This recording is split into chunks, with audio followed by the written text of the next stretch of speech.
Hai semuanya, saya Windy Rotari, mahasiswi Universitas Mataram, Prodi Agribisnis.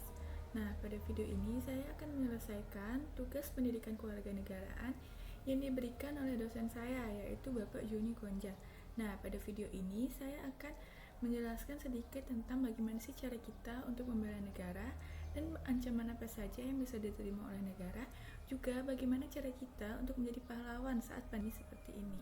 Nah, yang pertama kita harus mengetahui apa sih bela negara tersebut. Bela negara adalah sikap dan perilaku warga negara yang didasari atas kecintaannya kepada Negara Kesatuan Republik Indonesia dalam upaya mempertahankan keberlangsungan negara dan menjaga keutuhan wilayah negara. Sangat banyak cara yang bisa kita lakukan untuk membela negara, terutama saat pandemi seperti ini.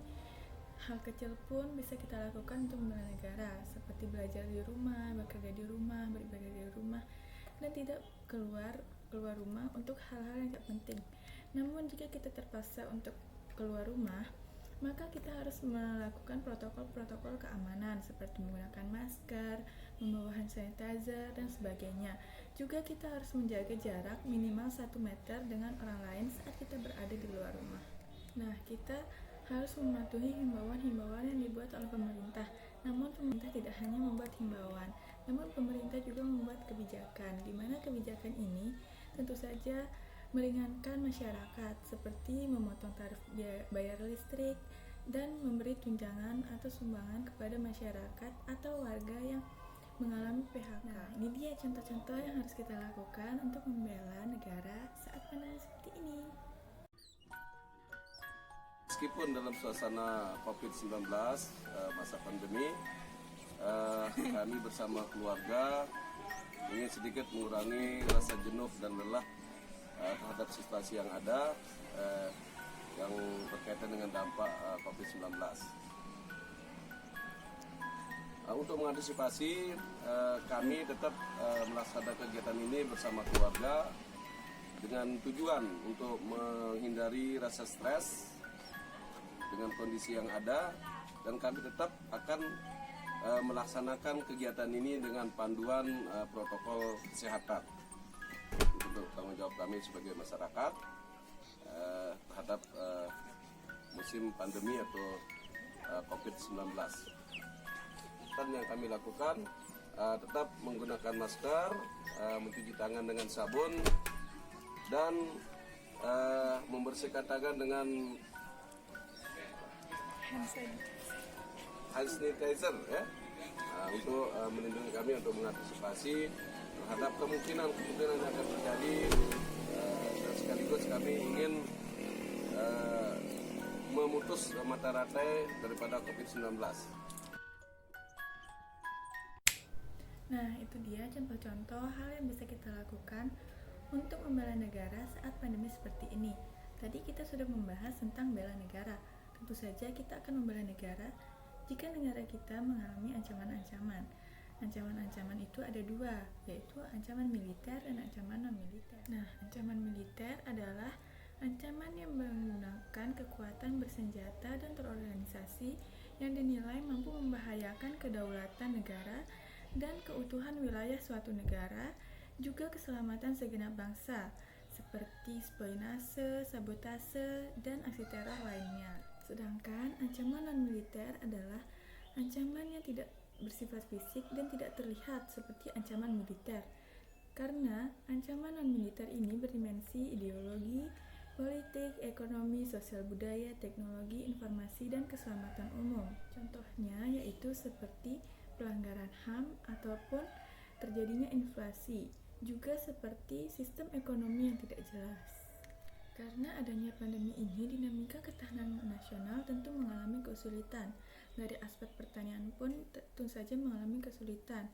Kita dapat mengambil contoh saat PSBB kemarin. Nah, pada saat PSBB tentu saja pendistribusian hasil pertanian akan menjadi terhambat. Cara yang harus kita lakukan untuk menjaga ketahanan pangan nasional yaitu kita harus mendorong petani dan mensupport petani agar mau terus menanam dan menjaga pemasokan pangan dari hulu ke hilir. Selain itu, kita juga dapat membantu petani untuk mendistribusikan hasil pertaniannya melalui media sosial seperti Facebook maupun Instagram. Nah, pemerintah juga bisa menerapkan harga di atas harga pasar untuk mensejahterakan para petani. Ahmad Yuryanto adalah orang yang ditunjuk oleh pemerintah untuk menjadi juru bicara penanganan COVID-19. Nah, ia berkata bahwa masyarakat Indonesia harus menjadi pahlawan bagi dirinya maupun bagi orang lain. Di mana pengertian pahlawan itu sendiri ialah orang yang menonjol karena sikap rela berkorbannya dan karena keberaniannya untuk membela kebenaran. Sehingga saya dapat menyimpulkan bahwa pahlawan adalah seseorang yang mau mengorbankan dirinya untuk orang lain. Jadi menurut saya, definisi pahlawan itu sendiri sangatlah fleksibel dan bisa diberikan kepada siapa saja yang mengutamakan kepentingan orang lain daripada kepentingannya sendiri. Nah, jika dilihat dari kasus COVID-19 ini, tentu saja para dokter dan tenaga medis merupakan pahlawan terdepan. Namun tidak hanya dokter dan para medis, melainkan orang tua, dosen, guru, pedagang kaki lima, bahkan para ojek online pun bisa saya katakan sebagai pahlawan. Karena mereka rela menanggung segala risiko yang berbahaya untuk memudahkan urusan-urusan yang kita miliki. Jika kita ingin menjadi pahlawan bagi diri kita maupun orang lain yang berada di sekitar kita, kita bisa melakukannya dengan cara yang mudah, seperti mengingatkannya untuk menggunakan masker dan selalu membawa hand sanitizer saat bepergian.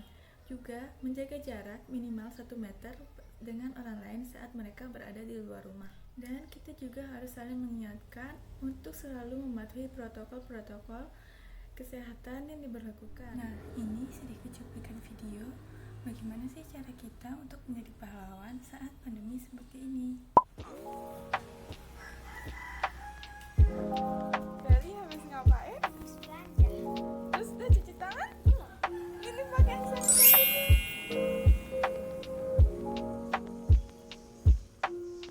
Rasa yang benar? Ya. Ibu kemana? Pergi kemana? Mana maskernya?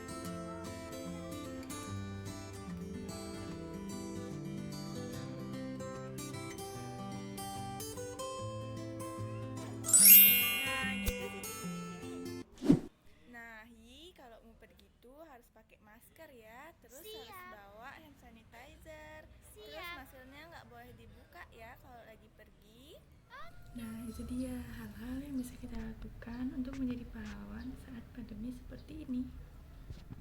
Sekian video saya, semoga kalian mendapat manfaat dari menonton video ini.